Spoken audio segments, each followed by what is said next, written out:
So this is not going to be an exhaustive exploration of meditation, but I want to touch on some of the key elements, some of which I think are either ignored or taken for granted or underexplored.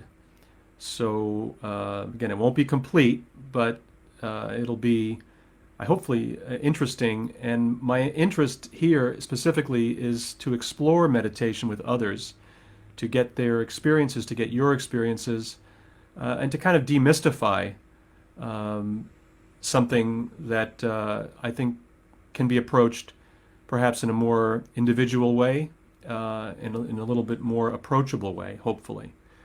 So, um, my goal here is to really be practical and not to be philosophical about uh, the ultimate goal of a meditative practice. All right, as we said in our previous Facebook lives, Krishnamurti says meditation is freeing the mind from the known. So, why do we want to do that? I'm just going to put that out there. Is it necessary? Is it needed? Is it something that we're designed for?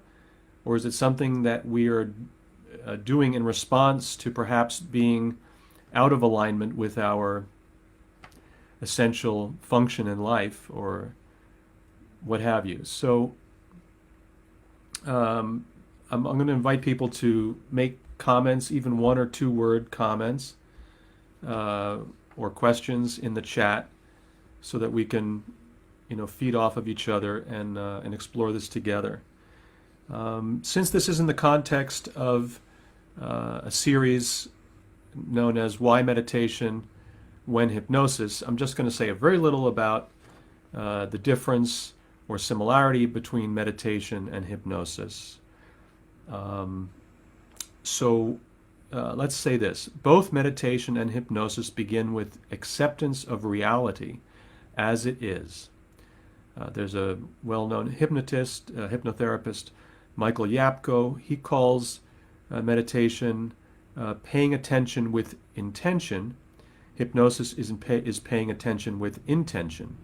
So I'm sorry, meditation is paying attention without intention. Okay?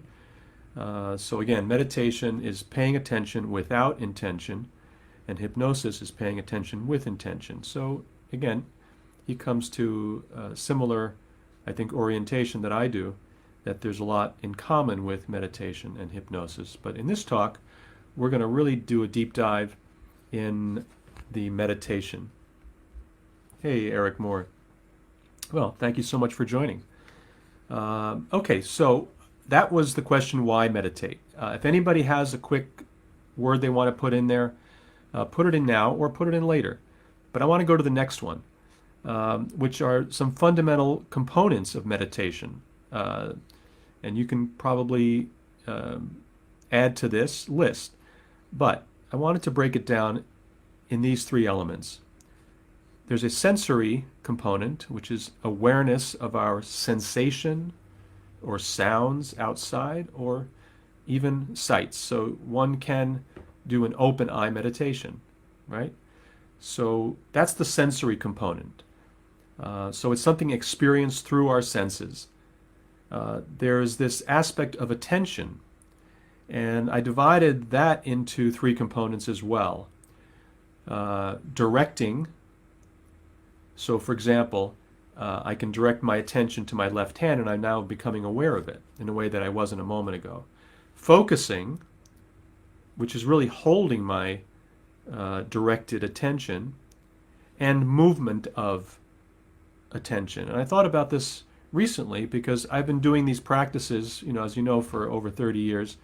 And again, I take these for granted. And I started to, unpack it and break it down and realize, well, those are really 3 different elements, and it's experienced a little differently.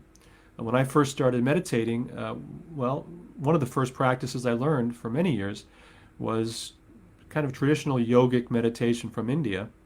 And we were taught to focus on either this chakra or this chakra. And if you were a mental type, because people are generally more mental or more emotional, then you focused on this chakra. And if you were more emotional type, you focused on this chakra. And that was it was a focused, directed attention, but there was no movement involved.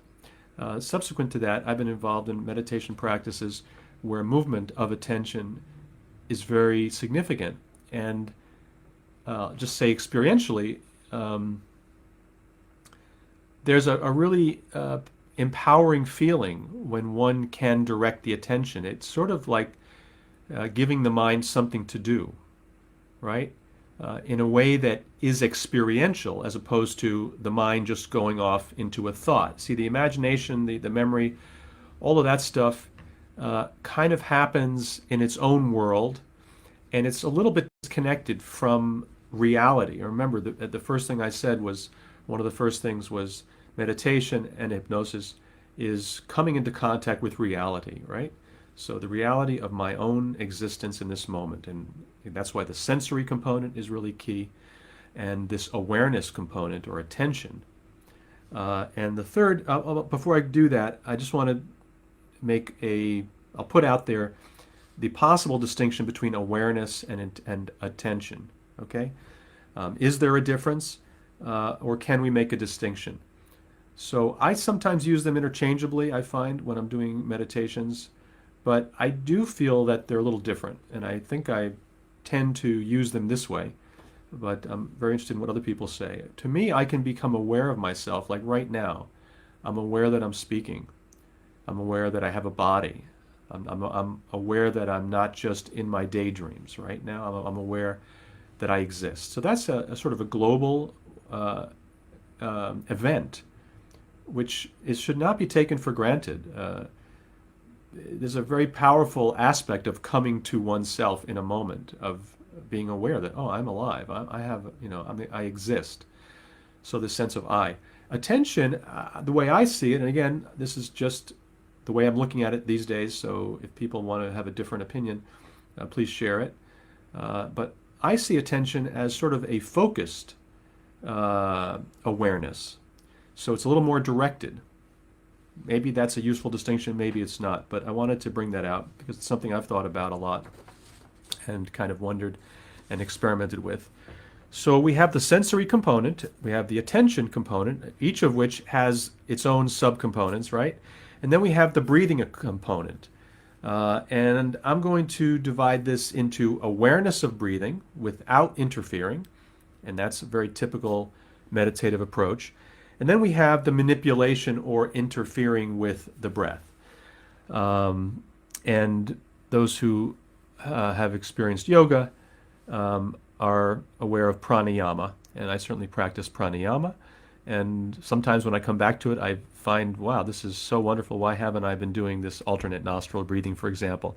So these are things which calm the mind. And I don't want to go into the science of yoga because there is a very deep science, and from that Indian tradition, it's a very scientific tradition. Yoga is really pretty intense, goes back thousands of years, and it really came from observation and experience. So there's that aspect of attention, of breathing manipulation, which can be helpful. And I'm going to bring out just one simple way to look at the interference of breathing, and because I come a little bit more from a Buteyko orientation these days, which is how I cured my asthma, which very simply put, the acronym LSD, it's easy to remember, right? Which means less, slower, and deeper. And it's a very simple way to approach what one can do with the breath, interfering or manipulating in a gentle way. You can go a little more heavy duty with breath holds and things like that. But it's a different way to downregulate, right? Either we wait and just observe the breath, which is an extremely powerful practice, and not manipulate, which in itself is a big question for me. Can I, and I have this question almost on a daily basis when I meditate, can I pay attention to my breath all the way in, all the way out, without interfering? It almost seems like the act of bringing my attention to my breath is in itself causing some change. At least that's how I perceive it. And very rarely, or that road can go a little further into less manipulation and less manipulation until I think this is possible. I've experienced this. One can have the experience of being breathed. In other words, you are not doing it. And it's really an incredible experience of letting go that I think, for me, is a big direction in meditation. It's something like you have to let go of everything, your ego, everything, to get to that place. So maybe that's why some practices are very specific about not interfering with the breath, right? So again, I'm an experimenter, and not that I haven't spent years and years doing kind of one practice for a long time. I have, but again, over the course of 30 years, I've gotten to experience a number of different practices. And again, I'll be very honest, I still feel that I'm a beginner, like a Zen beginner mind with all of this. I'm just scratching the surface, but I feel that these talks, and by trying to unpack these things, I'm getting a little bit further on my journey, and hopefully it's helpful for others as well. Because to just take a practice that came from a great tradition and then throw it onto my particular situation, and I'm going to get to this later, I think can be difficult and potentially not as useful as it can be. In other words, we all start from a certain place.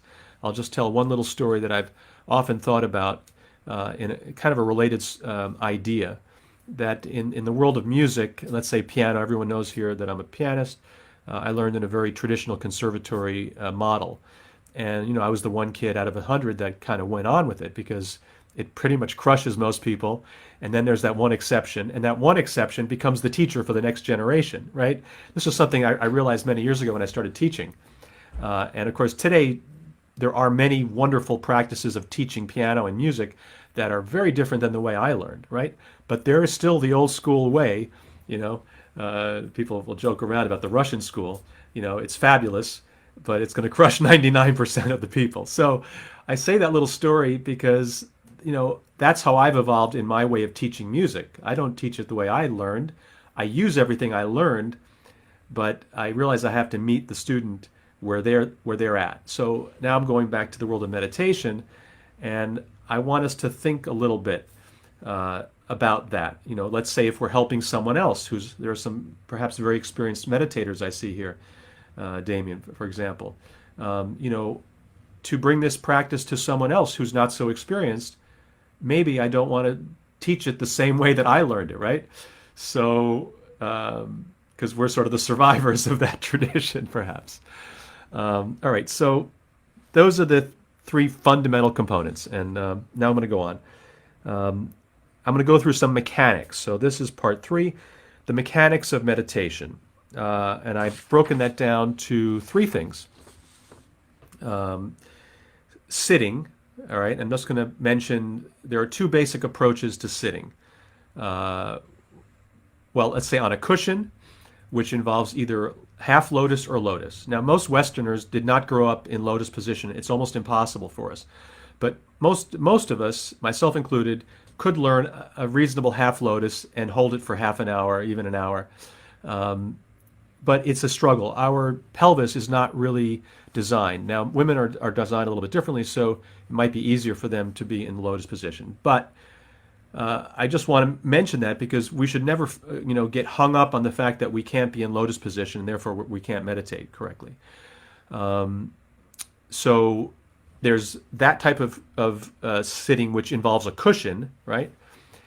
Generally speaking, it involves a cushion because usually you need that amount of distance, I guess, between the sit bones and the bottoms of the legs.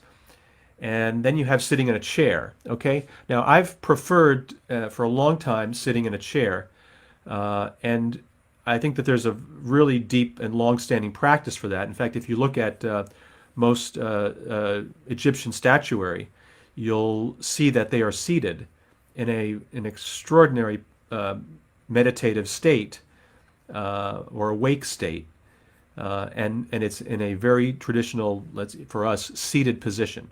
But the back is rather straight. The hands are on the thighs, and there's a really beautiful alignment. There's a great depth of body. So there's not a flattening. There's a real expansion, and you can see the relaxation, just like when you see a Buddhist statuary, right? There's complete relaxation, right? We've talked about how that's a really important element of hypnosis and meditation, but I just want us to unpack the fact that there's no right or wrong way, and that again, depending on your training, your background, you may lean into one or the other. And again, I'm speaking from experience. Even though I learned for many years to sit on a cushion and was told that was the way to do it, I do prefer, and I think it's better in general for me, to sit in a chair. Not this chair, by the way, because I'm not in a good aligned position. It takes effort for me always. So I have a special chair that is like a sit stool kind of thing. I can show you. So that's what I sit in. It's not very padded. And when I sit in it, it allows my sit bones to be active, right? So now I don't have any back. I'm not slouching. I'm already in a better position. So I hadn't planned that little, but I think that might be interesting. So I'll stay on this chair. It makes me feel more alert anyway. And I want to encourage people to develop a sitting practice if your lotus or half lotus is causing you aches and pains. Okay? So enough about that. Now, the second mechanical element I'd like to mention is the element of posture or alignment. And I've talked about this before, so I won't go into it a lot now. But we all can appreciate, whether it's a Buddhist approach or when we see an Egyptian statue or when we're trying to meditate, alignment is always a key issue. Why? Because the head is extremely heavy. I forget how many pounds, but it's like a significant percentage of our entire body weight is our head, right? So think about that. That head is on the top of our spine, and if we go like this even slightly, and I'm exaggerating now, oh my gosh, we are putting so much work onto these very delicate muscles that go into the back of the skull and all that. So the better that we can balance our head, and immediately by making that effort, my breath just opened up. You see, the body is 100% your ally, right? I mentioned this last time. The body is the unconscious mind. It really tells you what you need to know if you pay attention, right? So whatever you can do to balance your head, and I'm not going to go into the Alexander technique approach too much, but I have to touch on it because that's a big part of my particular practice. And F.M. Alexander called that the 4 aspects of good use. All right, and I'm going to give it to you right now, just so you have a little taste of it. But essentially, you are sending mental directions to your body. Okay, these are thoughts, and the thoughts affect the body. So you release the back of the neck, allowing the head to move forward and up. So forward is actually like this. I'm just exaggerating it, but up. So it's like in an arc. As the spine releases into length, width, and depth, the shoulders release out to the sides, away from the spine and the torso, and the knees release from the hips. Now, I've been doing Alexander, on and off for 8 years. I'm doing it on Zoom these days, weekly, and it's an endless practice because the level of perception that the teacher can bring, it's like X-ray vision. I mean, I just cannot emphasize how profound a good teacher can see the habits. And the reason why I'm bringing it up here is not to bring you to Alexander technique, but just to bring you to the idea that don't take your posture, your alignment for granted. We are all habitual, and I promise you, 50 to 75% of your habitual sitting practice is probably very inefficient. And I'm just making a very conservative estimate, okay? Because alignment is something that can only happen in the moment. I can't find an alignment and stay there. The body is constantly in motion. The breath, if you saw a video of the breath rising and falling, and the whole body following and falling, you realize that the freedom of the breath is one of the most essential and healing and fundamental qualities that we interfere with all the time because of our habits, and our habits are postural. So I'm just putting a bit of an emphasis on the alignment question because I see how it's profound it is.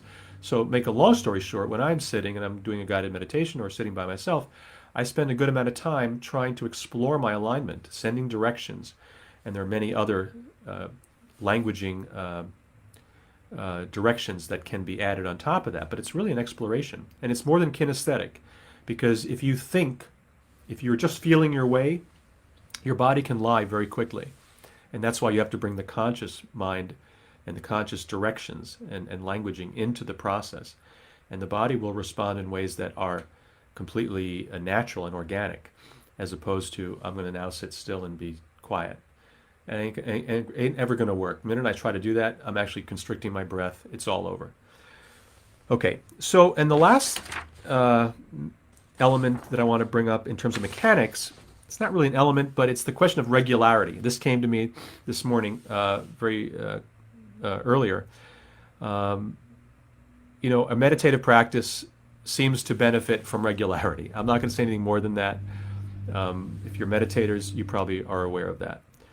But I think it's an important component, because those who do meditate realize that over time, the practice changes significantly, or can change significantly. So one cannot just meditate for a few days and really begin to have any idea of the benefit of meditation, if there is a benefit.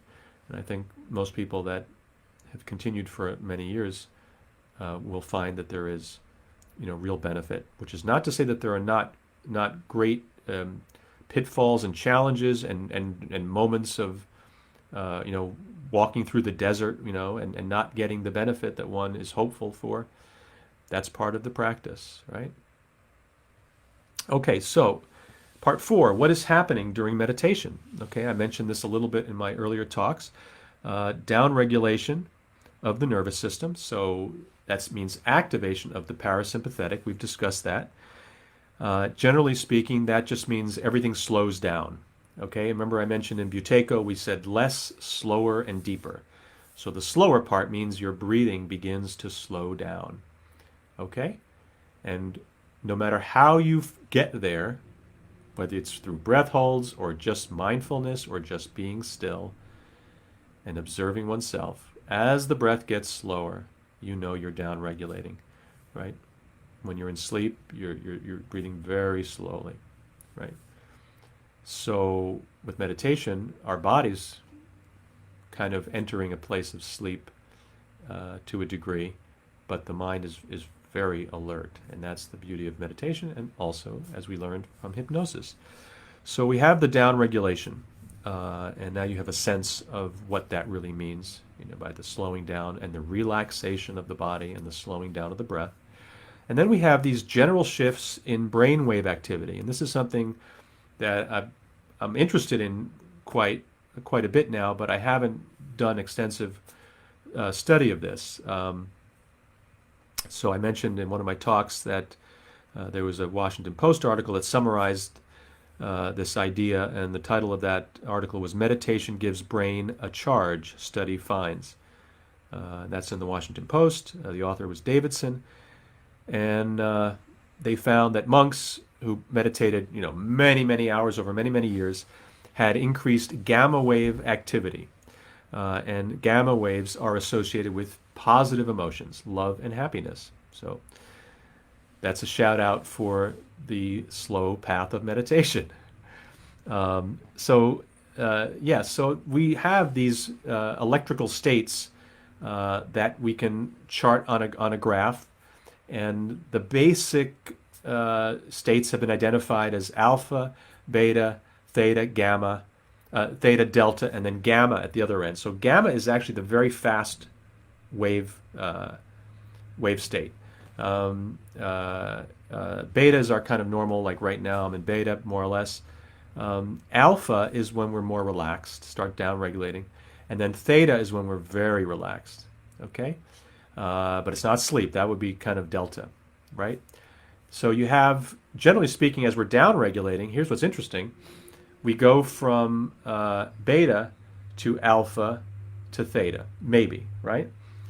But if we can keep our mindfulness practice and our posture and our breathing relaxed enough, we can eventually access, or at least portions of, gamma activity.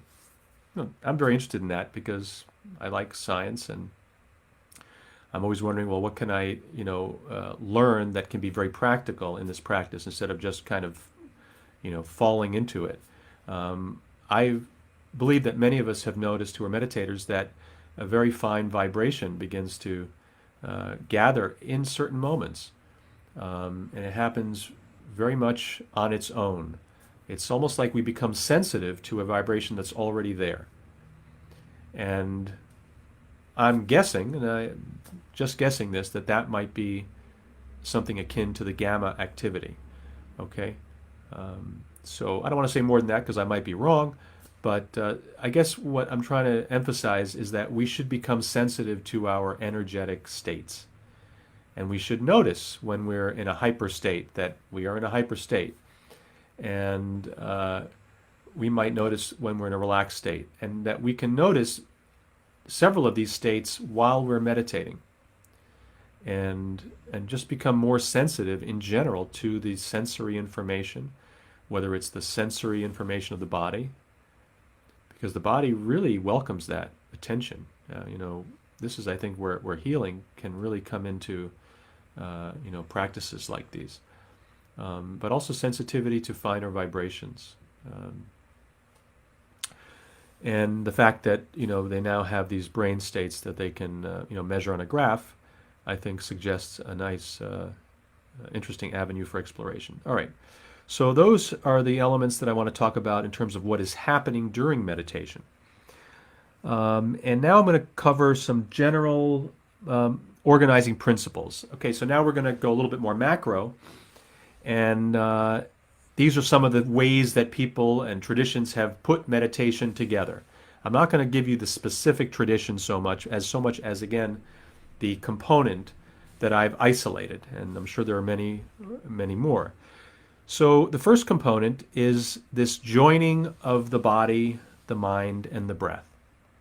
Okay, so when one brings their attention, when you bring your attention onto your body, whether your whole body or a specific part, and whether you are now moving that attention, let's say from your right arm, which you can try right now, and you're moving your attention now to your right leg, and then you're moving your attention now to your left leg, and continuing so in that way, you start to kind of appreciate the sensory information in a new way.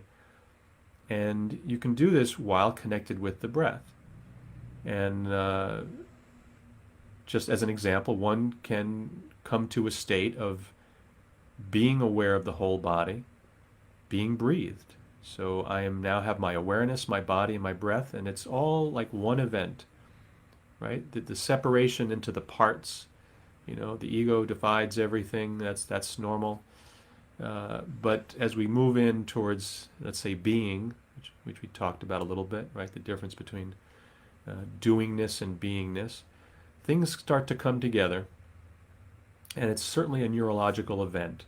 So, this was the domain of mysticism, and in the sense that it is an individual experience, I do still think that that's a valid way to look at it, right? Because your experience is going to be uniquely your own and uniquely powerfully your own, right? So your state will be transformative in a way that can even affect your life.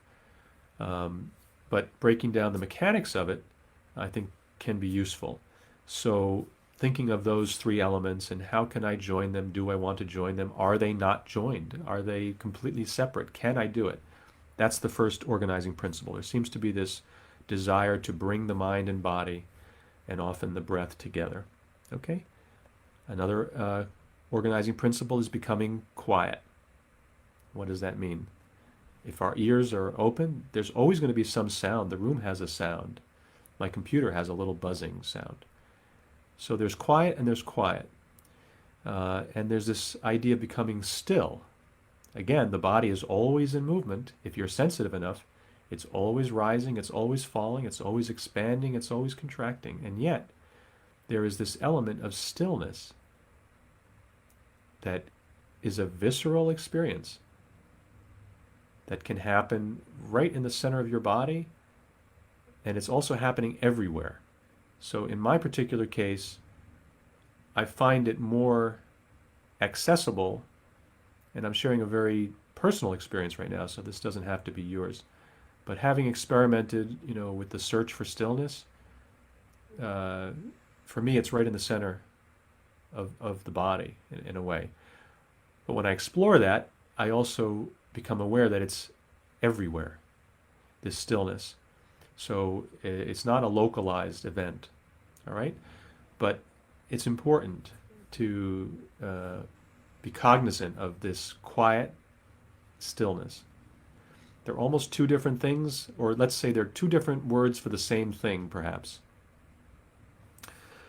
And then there's this other idea of being in question, right? Now in Zen, which I didn't do a lot of Zen meditation, but we're familiar with Zen koans, and I'll just say a type of question that I've practiced is, for example, who am I? Right? It's an unanswerable question that provokes a search, right? And that can be a very useful element. If you want to start to get out of your ordinary thought, give it a question that it can't answer, right? Give your mind something to do. It's similar to, or focusing on a part of your body. That's taking your mind and using it for something that is concrete, is here. It's an event. Your body is here. It is there. Your hand, your foot. So asking a question is another way of coming out of the external world and into the internal world. So that's a simple one, but again, there are many, many types of questions like that. Another principle which I mentioned is moving the attention to the parts of the body. So I already covered that. Oh, I see why I put it down here. Moving the attention to specific parts. Okay, without going into too much detail, we know that we now have three brains, right? We have a reptilian brain, which makes sense. We have a limbic brain, an emotional brain, and we have the thinking brain, the prefrontal cortex, I think. So these three brains are kind of working independently of each other, but the more that they are working together, the better. I think that there's many traditions which suggest that, and I think I've experienced that. I think many of you have. So this idea of moving the attention to the parts brings attention. For example, if you focus on your breath and your heart, it can bring a feeling quality. If you focus on your spine, as perhaps the easiest way into the reptilian brain, perhaps, to feel the entire energy of the head and the brain could be a way into the energy of the thoughts. So there's this idea of moving attention to the parts, and in yoga there is a little more of a breakdown into what's called chakras, which you probably have heard of if you know a little bit about yoga. And these are 7 energy centers, right? And in yoga, and this is something I did practice for a long time, and I sometimes do bring this back, to focus on the different centers, because most of us, in the modern world are a little out of balance, I think would be a safe bet. And most of us sense that. So it may not be in all your centers. It may be an imbalance in one center, or it may be an imbalance in the relationship between centers, perhaps more likely, because everything is ultimately in relationship. So in the chakra orientation, which is not only in yoga, because it's also in Western forms of healing. I was a student of Barbara Brennan one time, and she describes similar phenomena. So these centers can be accessed by simply placing the attention on the 7 centers. Okay, so there's the lower chakra, which is the sex and the lower center. There's the belly. There's the solar plexus. There's the heart. There's the throat. There's the third eye right between the brows, and then there's the crown out here. So each of them has There's so many different ways of exploring them, but the easiest way is just to bring your attention and without any intention, begin to communicate with that center. Um, and I'll just leave it at that for now. And I'll just add one other sort of specialized use of the energy centers, and it's Kundalini, which involves, and this is just my understanding over the many, glances that I have taken into it. It's basically bringing the energy from the sex center or the lowest center up through the spine and out through the crown. I think experientially one can simply place one's attention on the different centers, one at a time, and then upon all of them, and experience something of that experience. So that's my reduction of Kundalini. So those are the kind of general organizing principles. There are others, but hopefully that's food for thought. All right, so before we finish, I want to go through a few more things that maybe you haven't thought about. One is meditation pitfalls, okay? And now I'm going to bring in another term from Alexander, and it's called endgaining, excuse me. And in endgaining, it's really a profound concept in Alexander, because basically when you are trying to do something, let's say you are trying to get the result that you want, and you are not doing it consciously with the directions that allows the body to find the alignment, right? That's called endgaining, right? So you want to get the goal before you've done the work. And the work cannot be forced in Alexander. That's why it's so profound. It's like it's undoing, right? It's non-doing. Kind of sounds like meditation, right? So this idea of endgaining, I'm going to bring it over into meditation, right? This idea that we want to achieve a state and we're impatient about getting to that state, right? That we want to get something out of it. We want to feel better. We want to be unified. We want to unite the three centers. We want to achieve, nirvana, right? Everybody has an end game, as everybody has, a racket of some sort, right?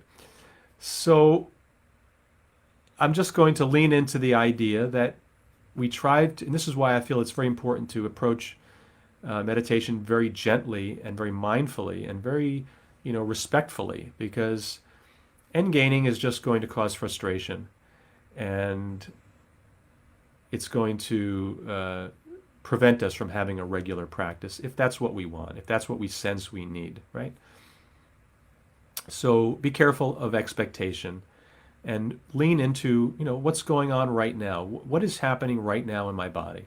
If you ask that question and you're sitting still, you can really, in my opinion, reduce meditation to that, to have a real positive outcome. What's happening right now? Where's my breath? Is anything willing to let go, right? That's better than, I'm going to, reach this gamma wave vibration in 20 minutes and I'm going to feel great, So that's what I want to say about meditation pitfalls.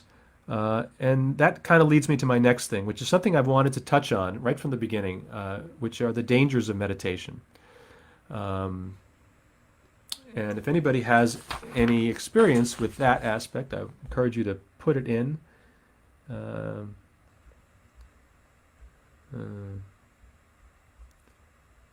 Okay. Thank you, Damon. These are great comments. So danger of meditation. And again, this is just my observation. Is that one can live for meditation or for a higher state and not from a higher state, which means very simply, the goal here is not to become a gamma wave meditator, in my opinion. It's to live a better life, right? To live a more harmonious existence, that our basic vibration has an effect or a more positive effect, let's say a less harmful effect. When one begins to study oneself, one realizes that we bring a lot of harm into the world that is unintended. And it's, this is where the evil of the world, it manifests and it blows up and all that. So, the antidote is not to achieve a fantastic state of stillness, quietness, gamma wave, theta wave, feeling great, unified whole, only in the meditation. And I think it's a danger to not orient oneself into life and into the realities and the nuts and bolts and the practices of one's daily existence, and to find where the weaknesses are in one's own daily practice of life.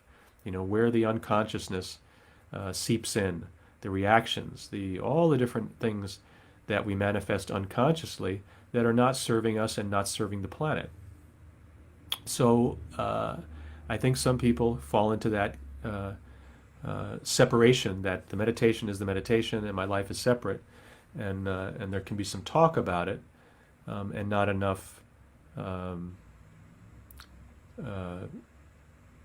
bringing it into life, right? Which is not the easy way. It's not easy, and it requires perhaps a payment or a sacrifice. All these other ideas that religions try to introduce, into our experience. I'll give you another example. In addition to those two, doing what one doesn't like, right? Instead of doing only what one likes. Doing it as a practice, as a spiritual effort in life, for example. Anyway, so I don't want people to think that meditation does not without pitfalls, okay? And so that's going to lead me to, I kind of like this organic flow of this event, developing one's own way, developing your practice, right? So I wrote a bunch of questions because the whole purpose is here is obviously I'm not teaching a specific practice or specific technique, but I've unpacked some of the elements that we might wish to consider so that we can decide consciously what is how I would like to explore this without knowing in advance the answer, right? One has to be willing to make mistakes in life, and I think one must be willing to make some mistakes in meditation. So these are some of the questions that I thought might be useful. How is my body feeling right now? My neck, my head, my shoulders. What's going on in my body right now? Can I establish a better relationship between my awareness and my body? Can I relax this part of my body? Or simply, can I stay with this part? Can I stay with this discomfort for a little while? As we get older, we might develop little discomforts in the body, and rather than push it away or ignore it, maybe I can be with it. Maybe it's trying to tell me something. The question, what do I need to do to get more comfortable? Because I think all of this talk has suggested that to be comfortable in the body is a prerequisite before one can become still and quiet, right? So what can I do to become more comfortable in my body? And this is where yoga and Alexander and whatever exercise practice or Qigong, Tai Chi, I started doing some Qigong exercises just from watching some videos, right? This doesn't have to, be complicated. And I sensed what was good for me. It made sense, and I explored, and I've decided what worked for me. So I take a little practice here, take a little practice there, develop my own practice, right? How able and how long can you sit in a moment, right? If you're a person who cannot sit still for 3 minutes, and then you want to set a 30-minute meditation, or you attend a group that's sitting for an hour, you're going to run out of that door, or you're going to feel so terrible about yourself because you can't do it, right? And we have enough self-judgment in life to not bring on more self-judgment when it comes to meditation. So, be realistic, Maybe some days you can sit longer than other days. That's a good thing to be aware of, right? Where is my breath? Okay, so the breath can be up in here when I'm anxious, it can be a little bit lower, and when I'm sleeping, when I'm really relaxed, if I ever get to that point, some people might never get to that point, it's really deep, right? So this brings me back to the Buteyko, lighter, slower, and deeper. right? So it's not so intuitive. It wasn't to me when I first heard that. How can the breathing be lighter and deeper, right? This is a problem with language, but unfortunately, breathing, even in these spiritual traditions, is often described as breathing deeply, and the implication is that we take a big breath. A big breath is only used for one thing. You're going to run and attack somebody, or you're going to run away from somebody. Think about that, right? You don't need a big breath to be sitting. You need a deep breath because the oxygen exchange is much greater in the lower lungs than up in here. So the breath wants to enter more deeply, but not more bigly. That's my new, I'll coin that term now. No bigly breath.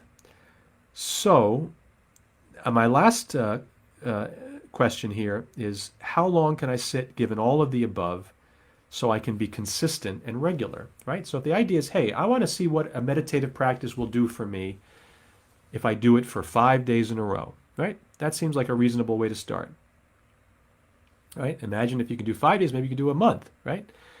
But how long can I sit? What is realistic that I can not fail in, right? Maybe it's I can sit for 3 breaths, fully conscious, aware of my posture. I can tell you, if you do it for 3 breaths, you can do it for 3 minutes, and then one day you can do it for 30 minutes. But if you can't do it for 3 breaths, don't beat yourself up. Do it for 3 breaths and just see what happens. Right? This is a major thing, because when I started, my first meditative practice was transcendental meditation. It was a big thing in the 80s, 70s, and 80s, and so that was what was available, and it was pretty rigorous, but you don't have to go that far the first time. All right. So I've gotten through everything on my 2-page sheet.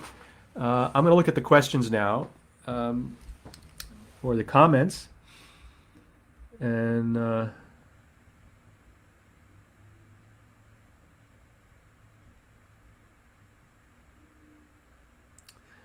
yeah, a play between allowing and directing. Yeah, exactly, exactly. Okay, well, thank you, Damien, for those comments. Perhaps we'll do a Zoom follow-up like we did for the hypnosis, which will be more experiential. All right, so if anybody is interested in a short guided meditation, we can all decide in advance what we'd like to try. We can do a 5-minute, a 10-minute, or a 20-minute. I will say that a guided meditation, it makes it easier to sit quietly for a while. It's much more difficult for most people, myself included, to sit alone. It's a good practice. One must do it if one is interested in meditation, but there's no reason not to help ourselves out by doing it with others. So that's, I think, all I'm going to say now, unless there are any questions. And thank you for joining us. And that's Unpacking Meditation. Take care, and I hope to see you all soon.